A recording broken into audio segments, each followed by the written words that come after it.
Hello दोस्तों, channel पर आपका स्वागत है। ज्योतिष के 100 योग की श्रृंखला में आज 8वां योग, जिसका नाम है अमला योग। अमला का मतलब होता है शुद्ध या लक्ष्मी।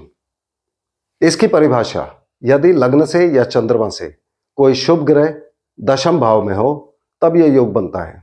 अब इसमें 3 चीजें हैं। पहला, लग्न या चंद्रमा से, दूसरा शुभ ग्रह, और तीसरा दशम भाव। तो हम दशम भाव क्या होता है वहां से शुरू करते हैं। दशम भाव कुंडली में देखने के लिए, क्योंकि यही सबसे जरूरी है और इसको अगर हमने काउंट कर लिया तो हमको ये योग दिख जाएगा। कुंडली के अंदर जब भी हम दशम भाव को देखते हैं तो हम हमेशा ऐसे गिनती शुरू करते हैं। यहां पर जो नंबर लिखे हैं ये मैंने आपको उदाहरण के लिए दिए हुए हैं। अगर यहां से हम गिनती शुरू कर रहे हैं, एक नंबर यहां पर है, तो 2 3 4 5 6 7 8 9 10 11 12 इस तरह से। यदि हम यहां से शुरू कर रहे हैं तो यहां पर आप एक नंबर लिखिए, 2 3 4 5 6 7 8 9 10, यहां पर 10 आ जाएगा। अगर आप यहां से शुरू कर रहे हैं तो यहां पर एक नंबर लिखिए, 2 3 4 5 6 7 8 9 और 10 यहां पर आ जाएगा। इसी तरह से हम सभी भाव से कैलकुलेट करते हैं। अब जहां तक लग्न का सवाल है, लग्न तो हमेशा हर कुंडली में एक ही जगह पर होता है, तो लग्न से 10वां भाव भी हमेशा सेम रहेगा। तो सबसे पहले कुंडली में यहां पर देखिए शुभ ग्रह हैं कि नहीं है, या कोई भी ग्रह, कौन सा ग्रह यहां पर है। दूसरी चीज, चंद्रमा इन 12 के 12 भाव में कहीं भी हो सकते हैं, तो जहां भी चंद्रमा है वहां से अब गिनती शुरू करिए। अगर चंद्रमा यहां पर है तो यहां से 1 2 3 4 5 6 7 8 9 और 10वां यहां पर आ जाएगा। उसी तरह से बाकी सब भाव से जैसे हमने देखा है। अब शुभ ग्रह का क्या मतलब है? बेसिकली ये योग दशम भाव की जब बात करता है तो दशम भाव प्रोफेशन का होता है काल पुरुष की कुंडली में। यानी कि व्यक्ति अगर प्रोफेशन में अच्छा करेगा तो उसके पास धन भी होगा, उसको यश भी प्राप्त होगा और इस तरह के सभी अच्छे रिजल्ट उसको मिलेंगे। मगर केवल एक डेफिनेशन से हमको पूरा मतलब नहीं निकाल लेना चाहिए, क्योंकि जो परिभाषा है वो बोलती है यदि चंद्रमा या लग्न से दशम भाव में शुभ ग्रह हो। अब शुभ ग्रह से क्या मतलब है? जो भी ग्रह होते हैं उनके 2 तरह की नेचर होती है। एक तो वो अपने आप में शुभ है या अशुभ है। जैसे कि हम लोग बोलते हैं कि शनिदेव बहुत क्रूर है और चंद्रमा देवता शुभ है। मगर यही शनिदेव शुक्रदेव की दोनों कुंडली में और मेष लग्न की कुंडली में भी लाभ स्थान के भी मालिक होते हैं।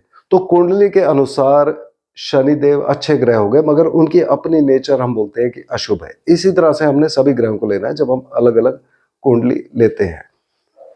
इसके बाद हम बोलते हैं कि बृहस्पति सबसे शुभ ग्रह है, मगर बृहस्पति यही अगर यहां पर बैठे होंगे कर्म स्थान में ही, और खासकर जब वो अकेले बैठे होंगे, तो आप ये देखेंगे कि जो व्यक्ति है वो अपने प्रोफेशन में लोगों के साथ बहुत अच्छा बिहेव करेगा, उनकी मदद करेगा और लोग उसको कोई भी वैल्यू नहीं देंगे, जिसकी वजह से उसको एक्चुअली प्रोफेशन में प्रॉब्लम आ सकती है। उसी तरह से हम बोलते हैं कि राहु भी अशुभ ग्रह है, मगर राहु यदि यहां पर बैठे हैं तो व्यक्ति को पॉलिटिक्स में अच्छा बना सकते हैं।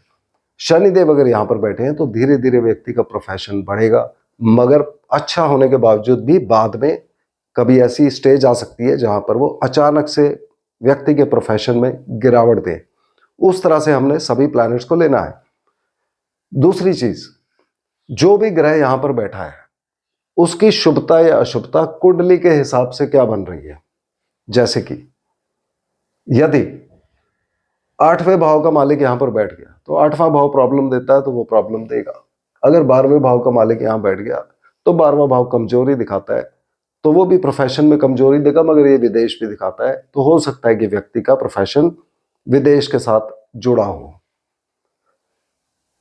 इसके अतिरिक्त जब हम अलग अलग भाव को लेते हैं तो यहां हमको दृष्टि भी लेनी है, क्योंकि अपने से दशम भाव का यह भी अर्थ होता है कि जो भी ग्रह वहां पर है हो सकता है उनमें से कोई ग्रह दूसरी जगह पर दृष्टि डाल रहा हो। जैसे कि यदि मंगल देवता किसी जगह पर बैठे हुए हैं, अगर हम इन दो केस को लेते हैं और मंगल देवता अगर यहां पर बैठे हैं, तो मंगल देवता की हमेशा चौथी दृष्टि होती है। तो यहां से 1, 2, 3 और 4 ये यहां पर दृष्टि देंगे। अगर मंगल देवता यहां बैठे हैं मेष लग्न की कुंडली में और यहां पर दृष्टि दे रहे हैं, तो अपने ही भाव पर दृष्टि दे रहे हैं, जो कि बहुत अच्छा हो जाएगा। इसी तरह से अगर शनिदेव कहीं पर बैठे हैं, सपोज शनिदेव यहां बैठे हैं जहां पे लग्न लिखा हुआ है, तो शनिदेव की 10वीं दृष्टि जो होती है वो अपने ही राशि पर पड़ेगी, खास करके मेष लग्न में, या जहां भी शनिदेव अगर कहीं पे बैठे हो वहां पर 1 या 2 लिखा हो, तो उनकी जो भी 10वीं दृष्टि होगी वो अपनी इन दो राशि पर पड़ेगी। और यदि वहां पर चंद्रमा बैठे होंगे तो चंद्रमा के ऊपर उनकी दृष्टि पड़ेगी, जो कि एक्चुअली क्रूर दृष्टि गिनी जाती है। तो इसलिए कुंडली टू कुंडली इसका असर अलग होगा। इसका एक और भी असर होता है, जैसे कि हम ये वाला केस लेते हैं जिसकी हमने बात की थी। यदि यहां पर चंद्रमा है और यहां पर कोई भी ग्रह बैठा हुआ है, तो ये 12 हमें विदेश दिखाता है और ये हमको घर से दूर जाना दिखा रहा है। तो हम सोचेंगे कि व्यक्ति को प्रोफेशन में फायदा होगा, मगर एक्चुअली व्यक्ति इन ग्रहों की दशा में विदेश चला जाएगा। उसी तरह से यदि कोई ग्रह यहां पर बैठा है और एक ग्रह यहां बैठा है, तो 7, 8, 9 और 10 ये एक बार फिर लंबी यात्रा का घर है और ये विदेश का घर है। तो एक बार ये फिर दिखाएगा कि व्यक्ति विदेश जाएगा या लंबी यात्राएं करेगा। और साथ में यहां पे बैठा हुआ ग्रह उसको प्रोफेशन में बहुत ज्यादा बदलाव दे सकता है, उनके काम में और व्यवसाय में। तो इस तरह से हमको जब भी हम कुंडली एनालाइज करते हैं, हमें पूरी तरह से एनालाइज करना चाहिए। अब इस योग का जो मेन हम फायदा देखते हैं वो प्रोफेशन में है। व्यक्ति का स्टेटस बढ़ेगा, उसको धन लाभ होगा, साथ ही उसको यश मिलेगा। और एक जगह पर यह भी लिखा गया है कि उसको अपने पुत्रों से बहुत सुख प्राप्त होगा। तो मुझे उम्मीद है कि आपको कुंडली में अम्ला योग कैसे देखना है यह समझ आ गया होगा। एक बार फिर यह आप हमेशा याद रखिए कि केवल एक योग देखकर डिसीजन मत लीजिए। हमेशा कुंडली के अंदर बहुत योग बनते हैं, सभी योग को देख के, सभी ग्रहों की प्लेसमेंट देख के, उनका क्या इफेक्ट आ रहा है, उसके बाद ही डिसीजन को फाइनल करिए। तो अगले वीडियो में हम फिर मिलते हैं, तब तक के लिए धन्यवाद।